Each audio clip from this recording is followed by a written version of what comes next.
ao giro de notícias e a primeira informação é do Cruzeiro, que decepcionou. Empate em 2-2 com vitória no Barradão na noite dessa segunda-feira. O Cruzeiro chegou a estar perdendo por 2-0. A expulsão do Neres no final do primeiro tempo ajudou o Cruzeiro a pressionar o Vitória e no segundo tempo, com 2 gols do atacante Dineno, houve o empate. O resultado levou ou manteve o Cruzeiro no 7º lugar, agora com 37 pontos, enquanto o Vitória deixou a zona do rebaixamento, chegou aos mesmos 22 pontos do Corinthians, mas o Vitória leva vantagem no primeiro critério de desempate, que é justamente o número de triunfos, 6-4. Quero contar que o presidente do Santos, Marcelo Teixeira, não está disposto a aceitar a oferta do Botafogo de 12 milhões de dólares ou 66 milhões de reais pelo zagueiro Jair. Conversei com o presidente antes de gravar o vídeo e ele respondeu: não há definição ainda, mas queremos manter o jogador mesmo com as graves dificuldades financeiras. Fecha aspas. O Santos pretende embolsar um pouco mais para liberar seu atleta de só 19 anos de idade. Quero contar também que o Internacional tenta convencer o zagueiro Caetano a assinar um pré-contrato para virar reforço na próxima temporada. O atleta, que não tem sido utilizado no Corinthians, tem inclusive propostas para deixar o timão nesse momento. Isso só vai acontecer se o Corinthians receber uma compensação financeira. Já Igor Silva, zagueiro que era pretendido por Internacional e Fortaleza, vai continuar no Lohan. O técnico do time francês não estava muito disposto a liberá-lo. E na estreia do Lohan, na atual temporada, o zagueiro brasileiro foi eleito o melhor em campo,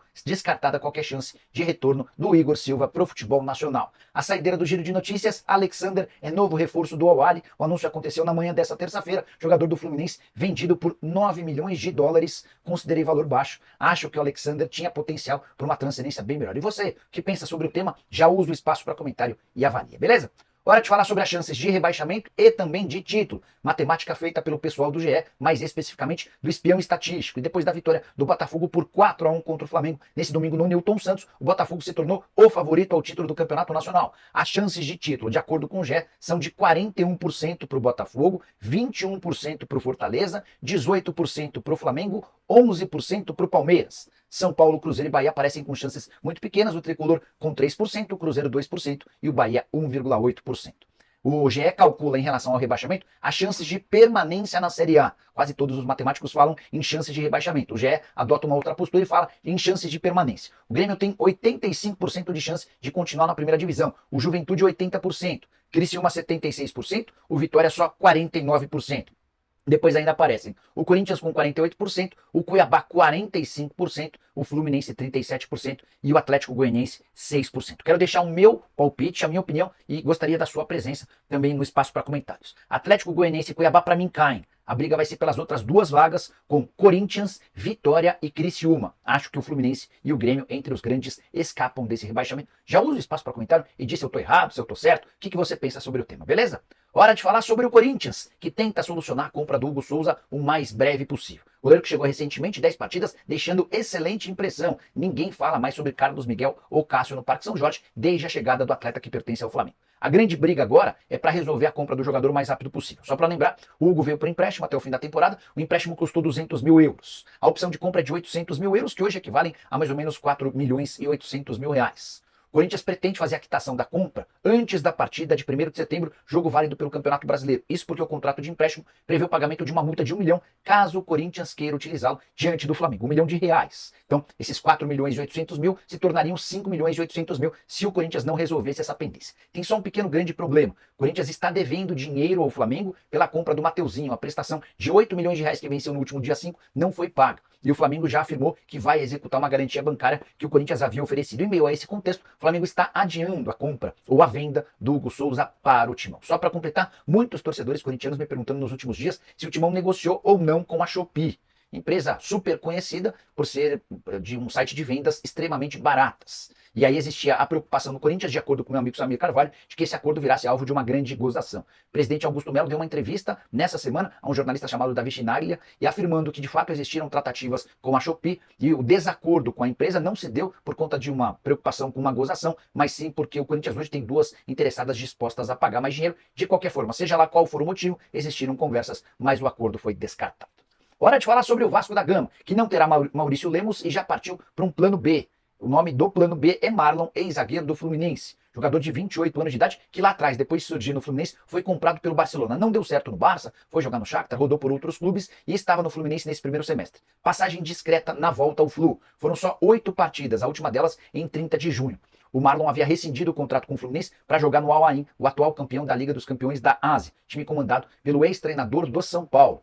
Mas, porém, contudo e todavia, o Marlon foi reprovado nos exames médicos no Al Ain, dessa maneira está à disposição do mercado. Foi oferecido para Vasco, Botafogo e Internacional. O Vasco e o Inter são os maiores interessados, embora exista essa preocupação em relação à condição física. Só para completar sobre o Vasco, Jean Menezes, atacante chileno de 31 anos de idade, que já está contratado, chega ao longo da semana para a realização de exames médicos, vai assinar contrato até junho de 2026, prorrogável por mais 6 meses, operação de US$ 1,5 milhão. Hora de falar sobre o Palmeiras, repercutindo informação que vem da Colômbia. O site Antena 2, do país do Richard Rios, informa que o PSG está disposto a comprar o volante palmeirense. Proposta que vai chegar na casa dos 20 milhões de euros, além de bônus atrelados à performance. O Palmeiras assegura que até esse momento não tem proposta pelo Richard Rios e não pretende negociá-lo. Mas pode haver uma operação interessante. Isso porque, de acordo com a apuração dos colombianos, o PSG estaria disposto a manter o Richard Rios até janeiro de 2025. Ou seja, você acerta a transferência do atleta agora e entrega o Richard apenas ao fim dessa temporada. O Palmeiras tem o sonho de conquistar a Libertadores da América e também Campeonato Brasileiro. Tem decisão da Libertadores nessa quarta contra o Botafogo. Essa negociação envolvendo o Richard Rios precisaria ser resolvida até 1º de setembro, quando a janela se encerra lá no futebol gringo. Só para completar sobre o volante colombiano, que custou bem barato, só 7 milhões de reais, Richard Rios já tem 88 jogos, 5 gols e mais 2 assistências. Antes de mudar de assunto, deixa eu só tocar num outro ponto super importante relacionado ao Palmeiras, ou de um ex-palmeirense. Endrick, de acordo com o jornal Marca, pode ser emprestado. Ele não tem conseguido jogar no Real Madrid, até participou de algumas partidas da pré-temporada, mas desde que a bola começou a rolar para valer, ele não saiu do banco. Foi assim contra a Atalanta na Supercopa da Europa e foi assim também na estreia do Real Madrid no empate contra o Mallorca fora de casa. Mesmo precisando do resultado, o jogo estava empatado, o Ancelotti colocou vários atletas e deixou o Endrick no banco. Dessa maneira, não se descarta, de acordo com a apuração do jornal espanhol, a chance de o Endrick ser emprestado no futebol europeu. Hora de falar sobre o São Paulo, quero contar para vocês que o tricolor gasta 7 milhões de reais por mês apenas com juros de sua dívida. Só para você entender. 7 milhões de reais mensais equivalem a 84 milhões de reais por ano. Essa é uma grana que o São Paulo desembolsa apenas para não ver a sua dívida aumentar. Imagina você gastar 84 milhões de reais por temporada e não conseguir diminuir nenhum centavo a sua dívida. Essa é a atual realidade do São Paulo. 7 milhões de reais mensais equivalem a mais ou menos 35% da folha salarial e permitiriam ao São Paulo, se não tivesse de pagar os juros da dívida, a contratação de jogadores extremamente importantes, que melhorariam demais o nível do time. Foi pensando nessa situação, muito incomodado com essa grana, que o São Paulo decidiu criar um fundo de investimento com aporte estimado em 250 milhões de reais. As pessoas que quiserem vão poder aportar nesse fundo e o São Paulo pretende utilizar esses 250 milhões para pagar dívidas emergenciais, alongar o perfil das outras dívidas, causando ou garantindo o fim desse pagamento de juros absolutamente abusivos. O fundo que vai receber a grana de São Paulinos é o Galápagos, que hoje conta com 22 bilhões de reais. A estimativa do São Paulo é ser capaz de parar de pagar esses juros da dívida em mais ou menos 5 anos. O Conselho de Administração do clube, inclusive, já aprovou a criação desse fundo. Pergunta que eu quero deixar para você, São Paulino, é: você toparia colocar sua grana, obviamente que num aspecto de investimento, para que você também tenha retorno e de olho na possibilidade de ajudar o São Paulo? Já usa o espaço para comentário e deixa a sua opinião, beleza? Hora de falar sobre Neymar, que está disposto a voltar pro Barcelona. Notícia que atrapalharia os planos de Flamengo e Santos, pelo menos é o que garante o jornalista internacional Juan Fontes.